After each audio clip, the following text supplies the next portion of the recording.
Anyone that's been watching my channel for a while knows that I love a good test, and today I'm just going to test some microphones with the GoPro HERO8.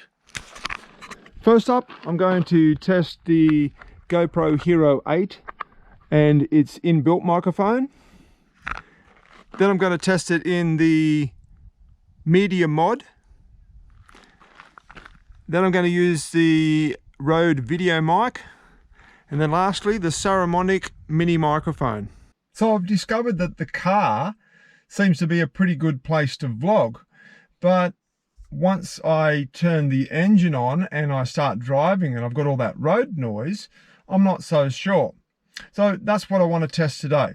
First up, I'm just using the GoPro HERO8 with the built-in microphones.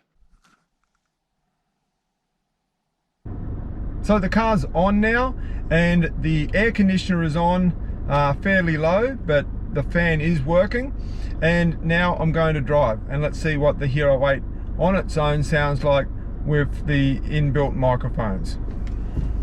So what I've noticed from vlogging in the car is once the car's moving, the road noise is certainly noticeable, but it makes it hard to adjust the audio in edit, because the voice itself is actually fairly low, but the road noise starts to clip the audio. So I've been keeping it down low, but there's a marked difference between the footage that I've taken in the car and the footage that I take outside, and trying to balance that has been quite difficult. Having two completely different audio levels, one high and one low, is not good for YouTube videos. So I need to find out what works best. Alright, so I'm on the bitumen now, and I'm going to try and keep the car at around 80 kilometers an hour to try and keep a little bit of consistency in the test. So this is the GoPro HERO8 camera on its own with just the built-in microphones. Okay, second is the HERO8 in the Media Mod with the microphone set to front priority. This is the way that I've been shooting vlogs in the car in the last few days, and the sound is quite clear, but that road noise in the background seems to keep the actual volume of the voice down quite a bit. The Media Mod is definitely good when I'm not in the car and it's windy. So the camera on its own picks up a lot more wind noise, and in the Media Mod it's definitely better. My third test is with the Rode Videomic, and if you have a look at it, it looks absolutely huge on the side of the camera, but if you set the field of view to linear, the dead cat isn't in shot at all.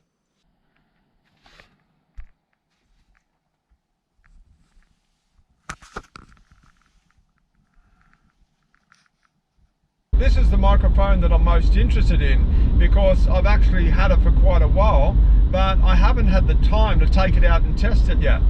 I think this microphone will be really good for vlogging outside of the car on windy days.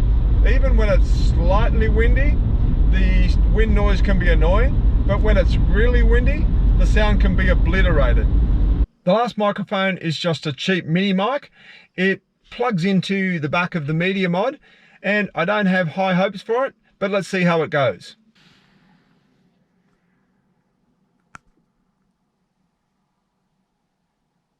So this is the Saramonic Mini Mic, and as I said, I don't have much hope for it because it's really cheap, but it actually has a much lower profile than the Rode Videomic, which is quite large, and it has that big dead cat on the front of it, which you don't have to use all the time, but even without the dead cat, the microphone is quite large.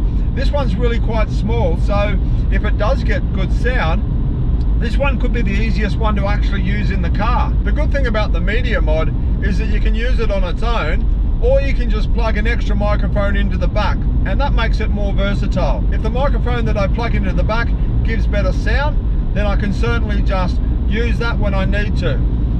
Alright, so I'm back to the Media Mod on its own, and this is the way that I've been using the camera in the car and vlogging for the last few days, as I said, and this is the point of reference. So are any of those alternatives better than what I've got at the moment. I'd really love to get a little bit more interaction with you guys going on. I'd love to hear your comments, so please let me know which sound you thought was best.